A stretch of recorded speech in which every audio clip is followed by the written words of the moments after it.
Hello friends, summer అయితే వచ్చేసింది. ఇంకా మనమైతే జ్యూస్ చేసుకున్నాము. వీటితోనైతే మనం జ్యూస్ తీసుకున్నాం. ఈ సమ్మర్ వచ్చిందంటే మనకి ఎక్కువ ఆయిల్ ఫుడ్ ఇవన్నీ అవాయిడ్ చేసి మనం జ్యూస్లో ఎక్కువ తీసుకోవడానికి మనము చాలా ఇచ్చేస్తాము. మనం జ్యూస్ ఎందుకు తాగుతామంటే మనకి చాలా చల్లగా ఉంటుంది, ఇంకా ఎనర్జీని కూడా ఇస్తుంది. మనమైతే ఈరోజు కీరా ఇంకా క్యారెట్ జ్యూస్ ఎలా చేసుకోవాలో చూద్దాము.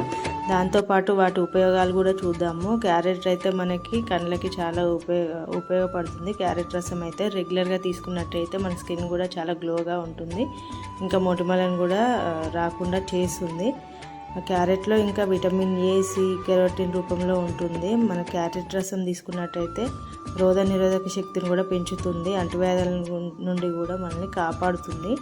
ఇంకా మనలో ఉన్న ఫ్యాట్ను కూడా కరిగించడంలో చాలా యూజ్ అవుతుంది మనం క్యారెట్ జ్యూస్ తీసుకున్నట్టయితే. ఇంకా మనం కీరదోసకాయ చూస్తే మన కీరదోసకాయ కూడా మనకు వెయిట్ లాస్కి అయితే చాలా యూజ్ అవుతుందండి. ఇంకా స్కిన్ కూడా చాలా గ్లో వస్తుంది. దాంతోపాటు జీర్ణశక్తి కూడా చాలా మెరుగుపడుతుంది. రక్తపోటు నుంచి కూడా మనకు చాలా ఉపయోగపడుతుంది. దాంతోపాటు అల్లం తీసుకుంటే మనకు జీర్ణశక్తిని మెరుగుపరచడంలో ఉపయోగపడుతుంది. ఇంకా మనం నిమ్మకాయలో ఇందులో పిండుకొని తాగినట్టయితే మనకి విటమిన్ సితో పాటు మనకు ఎండలో పోయినప్పుడు మనకి తొందరగా నీరసం రాకుండా కూడా చేస్తుంది, ఎనర్జీని ఇస్తుంది.